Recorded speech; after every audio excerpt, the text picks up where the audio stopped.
Hey, Coach Simpson. Appreciate you checking out my YouTube channel. It's your first time here. Appreciate if you'd subscribe to the channel, like the video. Trying to continue to grow this channel to produce as much material as possible.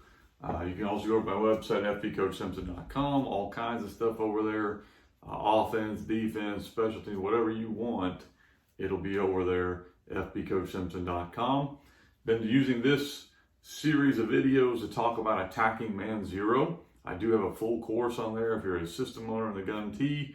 About an hour and a half course. We go a lot more in depth on this with videos and different things. Again, all that's over at fbcoachsimpson.com.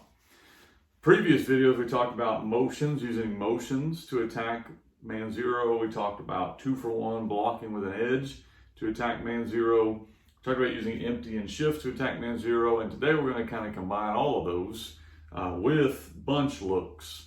So bunch looks for man zero teams are problems. That's why a lot of teams will go to these, because you can free release people, you can hide receivers, you can kind of make the defense figure out how they're going to handle all the different switch routes you might run. So one of my favorite bunch looks is a tight bunch look to our line of scrimmage. So being tight and being in a bunch look, because it's going to cause issues. So I'm mainly talking about like this type of issue. How are they going to deal this out if they're trying to play you man? Are they just going to stay, I got him, I have him, I have him? Is one of them going to try to get up and jam the bunch look? You kind of force them to play levels as DBs. One guy's up, you don't want to have your DBs level because then they're going to run into each other, which is what we want. So we're going to cause somebody to have to play off. And oftentimes that's the corner who's used to playing some kind of press man. Well, now when he sees that, he's got to kind of back off of that so he doesn't get picked off as you run whatever you want. So there's plenty of things you can do route-wise in this. Okay, you can run all kinds of different routes where you're going to run pick routes one way or another. Or basically we can bring both these guys inside and bring that guy outside. Or we can do it the opposite. We can bring both these guys outside, let him delay, and he'll come right back into the void. A lot of different things you can do. There's a lot of different videos I'm sure you can see on that. A lot of different chaser type things. I'm also a big fan of what we call throwbacks, where we go ahead and get some kind of chaos over here, whatever it is, and then we tag the player we want, generally off of a rollout or a play action, to slip across the field here.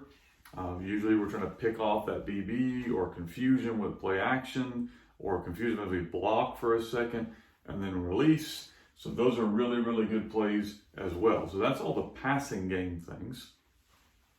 A couple formational things that have really been good for us is getting in this look. You notice I don't have a running back drawn up, because one of my favorite formations is going bunch trips with a flexed out receiver. Usually our running back, because generally what we're going to get in that look now is a corner is going to go out here and guard him and him, and now you're making safeties, linebackers, and everybody else deal that out, which becomes really, really difficult for a defense.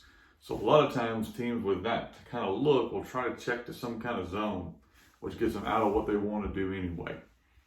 The other reason I really like this set, okay, if you have an athletic quarterback, and I know I'm going to do QB run RPOs later, is if you go back to that second video we did, this is a great set to actually run the ball. So if you're going to play man zero against this bunch trips, a lot of times what we will do is we'll use your technique to your disadvantage. So we'll bring these guys into the box and block different players like this. And if you're playing man zero with us, so let's say you're in, that's a safety, you're in this, you're going to have to run with him to honor that, because I just mentioned if you don't, we'll run the little throwback pass. So you're going to have to run with him. You don't recognize he's blocking until right about now. And when he makes that block, you're gone. We can get a nice easy seal, because we're in this bunch look on the force player, and then you can see all the room we can create. A lot of times we'll even do pin and pull type things where we're cracking inside, pin and pull and running. If you don't want it with your quarterback, that's fine. You can put it back here with your running back and hand him the ball, same idea.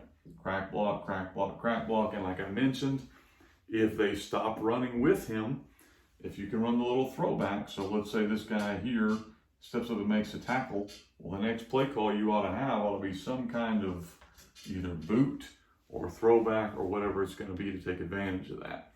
So really simple thing to do in any offense is to use bunch looks against man zero. You have all the little spacing routes you can run, all the little pick routes you can run. I think you gain a huge advantage in the running game. And then, of course, you gain that potentially big play ability in the play action type game by bringing guys across the formation. So that's one way you can take advantage of man zero. Next video, we're going to do the final video in this series. We'll talk about QB run RPOs against man zero. Again, you can go back and watch any of these former videos. We talk about this. Scroll through this channel if you want to look at other videos. We talk about ways to take advantage of the defense. Or again, you can go over to fbcoachsimpson.com and check out all the materials we have over there that hopefully can help you this season.